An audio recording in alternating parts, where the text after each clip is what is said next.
Welcome back to my YouTube channel gas. তো আজকে আমি কথা বলবো আপনাদের সামনে সুজুকি জিক্সার মনোটন জাপানি ব্র্যান্ডের এই বাইকটি নিয়ে। তো প্রথমে এই বাইকটির তেল ক্যাপাসিটি নিয়ে আলোচনা করতে গেলে 12 লিটারের ফুল ধরে এই ট্যাঙ্কিতে। আর হচ্ছে এই বাইকটি শুধু অকটেন ইউজ করার জন্য কোম্পানি রিকমেন্ডেশন করে। এর কারণ হচ্ছে আপনি যদি অকটেন ছাড়া পেট্রোল ইউজ করেন তাহলে অবশ্যই মাইলেজ অনেক কম পাবেন। দেখা যাচ্ছে যে 32 থেকে 35 এইরকম। আর এই বাইকটিতে সামনে ইউজ করা হয়েছে 100 সেকশনের টিউবলেস টায়ার এবং পিছনে ইউজ করা হয়েছে 140 সেকশনের টিউবলেস টায়ার। এই বাইকটিতে আপনারা পাচ্ছেন সেলফ এবং কিক দুটি আছে।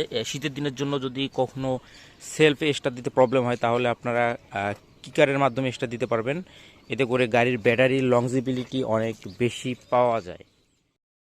এই বাইকটিতে আপনার হচ্ছে পিছনের এয়ার প্রেশার হচ্ছে 33 এবং হচ্ছে সামনে হচ্ছে আপনার 29। তো আপনারা যদি এর বেশি প্রেশার দেন তাহলে কিন্তু বাইকটা অনেক মানে আপনার পাকা রাস্তায় এবং কাঁচা রাস্তায় দুই জায়গায় প্রচুর মানে অনেক শক্ত মনে হবে সিটটা। আর দেখা যাচ্ছে যে বেশি একটা কমফোর্ট অনুভব করা যায় না। আমি এটা আসলে ফেস করেছিলাম।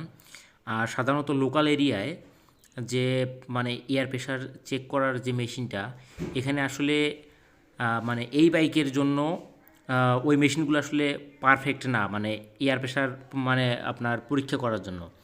আমি এটা দেখেছি, কারণ এইখানে আপনার 33 পিছনে টায়ারে এবং সামনে হচ্ছে 29 এয়ার প্রেশার। তো এই প্রেশারে আসলে এদের মিটার উঠতেই চায় না, দেখা যাচ্ছে যে 23 25 এইরকম দেখায়। তো আপনারা আসলে যথাযথ চেষ্টা করবেন যে শোরুমে গিয়ে এয়ার প্রেশারটা চেক করার জন্য, কারণ ওখানে আপনার যদি বাইকে 500 যদি থাকে আর কি, 5 10 বা 15 এইরকম এয়ার প্রেশারের চাপ ওখানে কিন্তু আপনার এটা শো করায় বা দেখা যায়।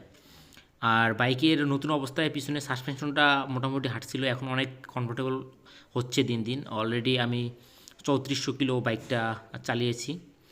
তো এই বাইকটা আসলে চালানোর মধ্যে একটা গর্জিয়াস ভাব ফিল হয় আর কি। আর মেরুন কালার অনেকেরই পছন্দ, আহ, কিন্তু ইয়াং জেনারেশনের জন্য ব্ল্যাকটা আর কি সবাই বেশি পছন্দ করে।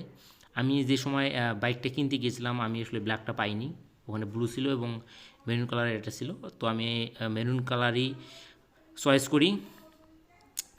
তো এই হচ্ছে ওভারঅল সব কিছু আমার বাইকের।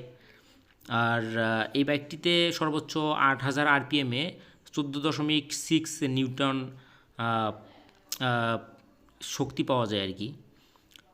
আর এই বাইকটিতে আমি স্যালেঞ্জার কাভার লাগিয়েছি একটা, আর পাদানি একটি লাগিয়েছি, আর একটি হচ্ছে মিটার স্ক্রিন পেপার লাগিয়েছি।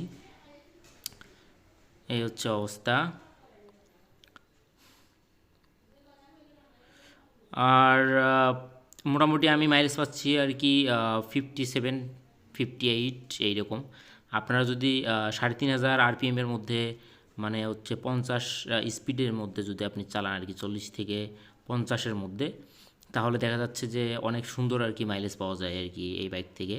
আর যদি 80 বা আপনার 90 এইরকম যদি টানা যায় তাহলে দেখা যাচ্ছে যে 40 থেকে 45 এর মধ্যেই, এই রেঞ্জের মধ্যেই আর কি থাকে।